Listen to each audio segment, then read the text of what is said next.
Depuis 2010, l'émission de Cyril Hanouna a adopté un titre de rhinocérose. La formation a également illustré des publicités, notamment d'Apple.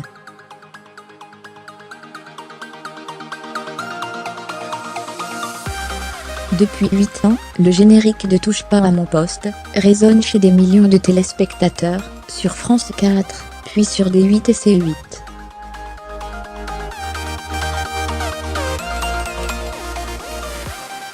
On le sait peu, mais ces quelques notes, qui appellent chaque soir, les fanzouilles de Cyril Hanouna à la grand-messe de 19h, sont nées de l'imagination d'un groupe montpelliérain, Rhinocérose.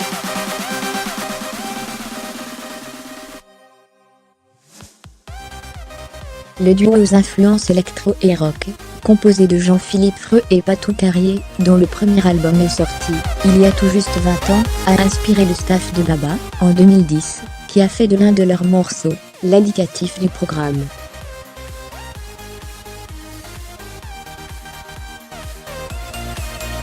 Ce titre était sur une base de données, c'est notre éditeur qui a été contacté, souligne Patou Carrier.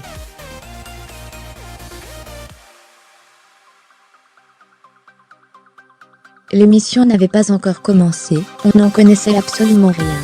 Le titre de Rhinocérose, où l'on reconnaît bien l'indicatif de l'émission de C8.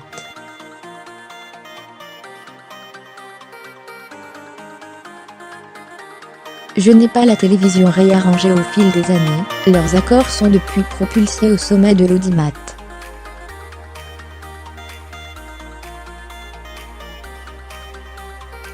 Mais le succès de l'émission, et ses innombrables polémiques, Patou Carrier semble n'en savoir rien.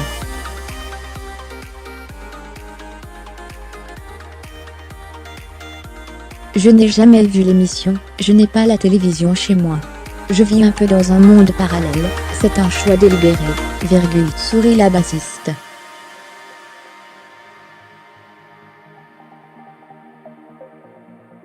Si les sons de Rhinocérose font lever les bras sur les scènes du monde entier depuis 2 décennies, la formation est souvent sollicitée pour des projets audiovisuels.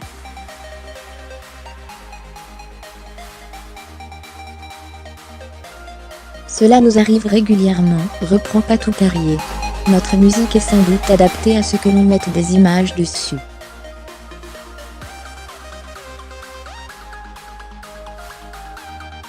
Mais on n'y pense jamais quand on compose, ce que l'on veut, nous, c'est faire un album, faire de la musique, et qu'elle vive.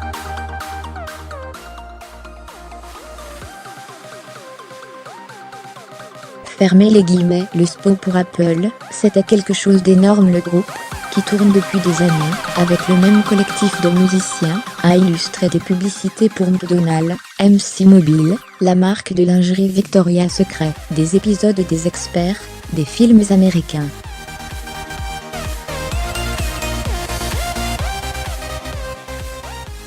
Et le célèbre SPO pour l'hippo d'Apple. Cette publicité, c'était quelque chose d'énorme. Le retentissement a été mondial, se souvient Jean-Philippe Freux.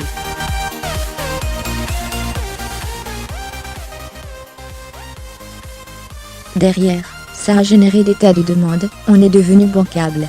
L'émission de Cyril Hanouna, c'est différent.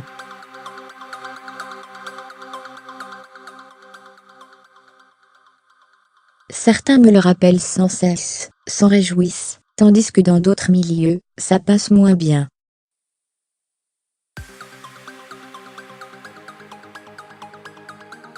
Fermez les guillemets. Côté scène, une tournée se prépare, avec un crochet très attendu par l'Hérault, cet été.